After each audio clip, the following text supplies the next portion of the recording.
J'ai l'impression que ton calvaire promotionnel, comme tu disais, te coûte moins qu'avant quand même.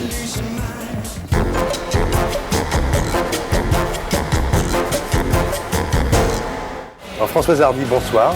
Bonsoir. Est-ce que c'est pas plus agréable pour toi de venir à la télévision depuis que tu n'es plus obligé? Depuis que tu as dit que tu as arrêté ta carrière et que tu viens seulement? Je suis obligée quand même. Ah bon, pourquoi?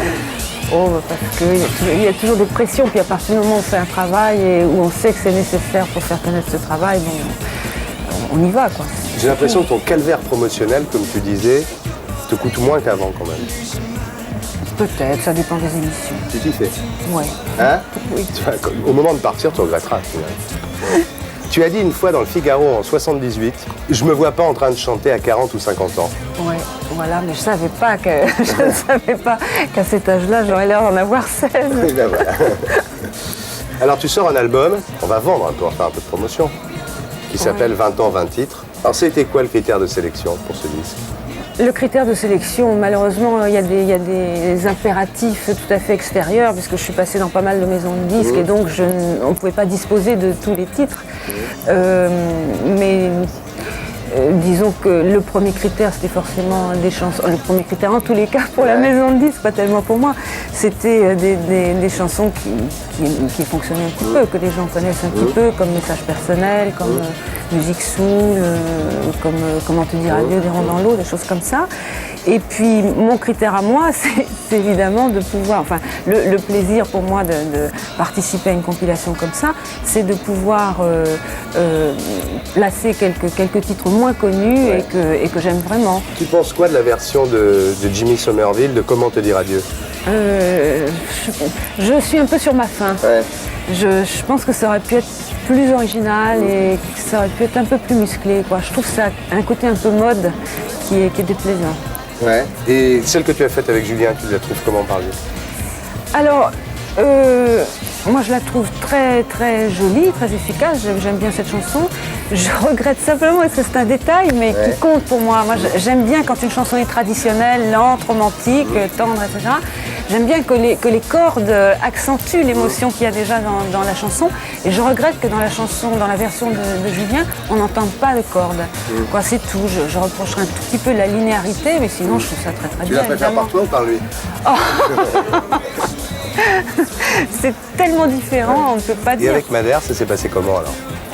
Eh bien, Jean-Pierre Madère nous a demandé une chanson à Jean-Noël Chaléa et moi, parce que sur mon album Décalage, j'avais fait 5 ou 6 chansons avec Jean-Noël et ça plaisait bien à Jean-Pierre.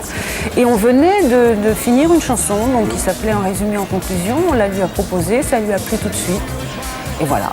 Voilà, simplement on a été un petit peu surpris quand on a entendu sa version, parce que, non mais c'est parce que c'est vrai qu'on a toujours une idée, on se fait toujours une idée du traitement d'une chanson.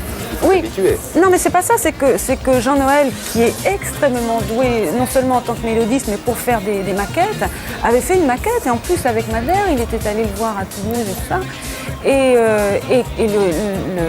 la version, disons, finale de Jean-Pierre était très très très éloignée de la maquette.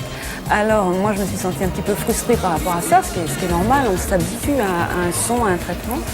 Et comme j'avais cette opportunité donnée par ma maison de disques d'enregistrer 5 titres pour agrémenter un petit peu la compilation, donc je me suis dit plutôt que réenregistrer 5 vieux titres, faisons la chanson de Madère et la chanson de Julien. Tu la préfères par toi celle-là aussi. Et Scheller, ça s'est passé comment? Oh, mais quoi? Pourquoi parler de William Scheller? Tu écris pour les autres, donc on prend les gens pour qui tu écris. Ça s'est passé comment? Mais ça s'est passé très bizarrement, parce que William Scheller m'a appelé à un retour de vacances en catastrophe pour me demander d'écrire pour lui.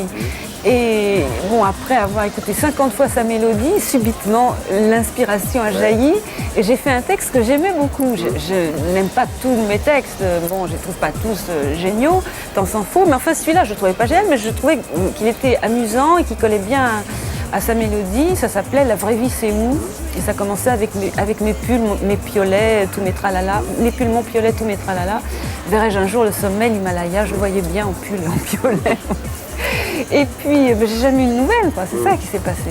Il a fait quoi je lui ai amené le texte, il a dit oui, très très bien, et puis il a fait son propre texte ensuite. Ouais. Et moi, comme je tenais beaucoup à ce texte, parce que pour une fois, ça ne parlait pas d'amour, mais ça parlait de spiritualité avec humour, Donc du coup, je lui ai demandé l'autorisation ensuite pour mon propre Quelle album. N'est-ce pas? Je ne sais même pas si on a déclaré la Finalement, chanson. toutes ces chansons, tu préférerais pas les chanter toi, généralement. Mais moi, je chante. Je fais tout très difficilement, quoi. Par exemple, un chanteur comme Julien Clerc, puisqu'on parlait de lui, il chante avec beaucoup de facilité. Moi, je chante avec beaucoup de difficultés et ça enlève un petit peu, ça enlève même entièrement le plaisir, quoi. Est-ce que tu es prête pour faire l'interview coq à l'âne? Je connais pas ça.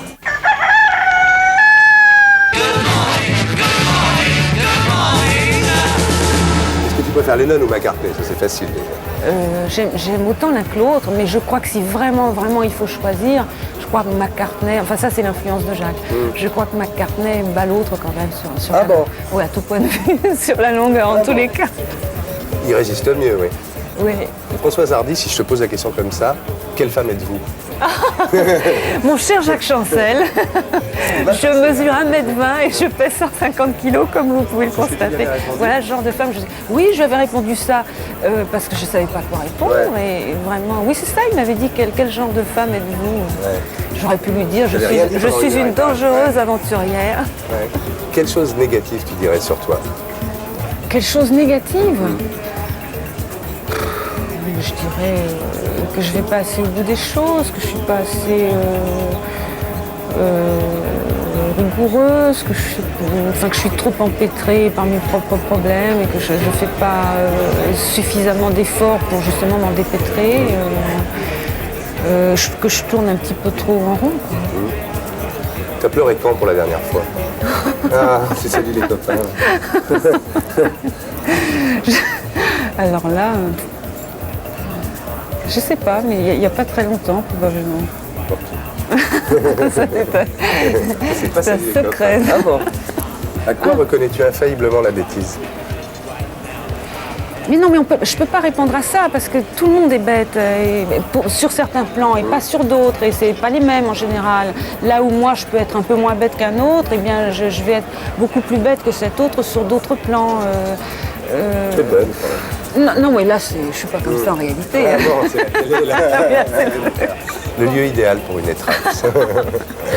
Moi je suis esclave du confort, ça ne sera donc pas l'ascenseur ni une cave. Ouais. Et le lieu où tu es incapable par contre de faire l'amour? Incapable? Ouais. Eh bien en haut de la tour Eiffel, Ah bon. T'as le vertige. sur un clocher. Non, Quelle est la question, dans toutes celles que je viens de te poser, qui t'a le plus incité à mentir? Celle qui m'a le plus incité à mentir, la question sur la bêtise. Et pour être sûr de ne rien rater de Inarditube, abonnez-vous et mettez un pouce bleu.